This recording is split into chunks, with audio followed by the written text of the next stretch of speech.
মনুষ্যত্ব কোথায়? আল্লাহর কাছে বিচার দিলাম, আল্লাহ যেন বিচার করে। আমি আজকে হাই দিয়ে দিলাম, হাই দিয়ে গেলাম এই ফেসবুকে এসে। ঘুমের ওষুধ খেয়ে রাজশাহী মেডিকেলে ভর্তি ফারহানা বিথির স্বামী রাত। কি হচ্ছে ফারহানা বিথির সংসারে? রাতে বিথি রাদের তুমুল ঝগড়া লাগে। বিথিকে মারধর করে তার স্বামী রাত। রাত থেকেই সোশ্যাল মিডিয়ায় রাত বিথির ডিভোর্সের খবর তুমুল ভাইরাল হয়েছে। বিথিকে মারধর করে এখন ঘুমের ওষুধ খেয়ে রাজশাহী মেডিকেলে ভর্তি তার স্বামী রাত। নতুন এই খবর এখন ছড়িয়ে পড়েছে নেট মাধ্যমে। এদিকে রাত 1টায় বিথি নিজেই তার সোশ্যাল হ্যান্ডেল স্টোরিতে লেখেন ডিভোর্স উইথ রাত বিন আলম। এরপর এই খবর ঝড়ের গতিতে ছড়িয়ে পড়ে। তবে কিছুক্ষণ পর স্টোরি ডিলিট করে দেন ফারহানা বিথি। জানা গেছে রাতভর বিথি রাদের তুমুল ঝগড়া হয়।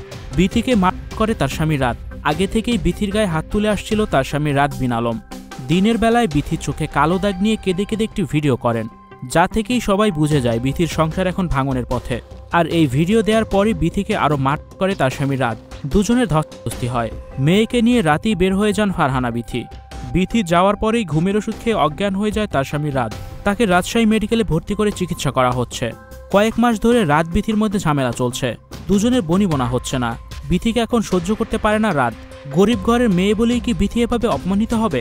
বিথির শ্বশুরবাড়িতে আগে থেকেই অনেক ঝামেলা। সম্প্রতি তার শ্বশুর নতুন একটি বিয়ে করেছেন, আর এই সৎ শাশুড়ির অ্যানিভার্সারিতে অনুষ্ঠান করছিলেন ফারহানা বিথি। এ নিয়েই রাত বিথির মধ্যে তুমুল ঝগড়া লেগেছে। এসব কারণে রাত বিথির মধ্যে প্রতিনিয়তই ঝগড়া লাগে। রাদের সংসারে এখন একটার পর একটা সমস্যা লেগেই আছে। ভিউয়ার্স, এই বিষয়টি নিয়ে আপনাদের কি মতামত কমেন্ট করে জানিয়ে দিন কমেন্ট বক্সে।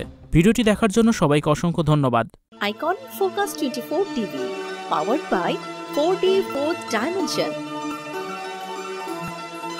আমাদের চ্যানেলটি সাবস্ক্রাইব করে আমাদের সাথে থাকুন।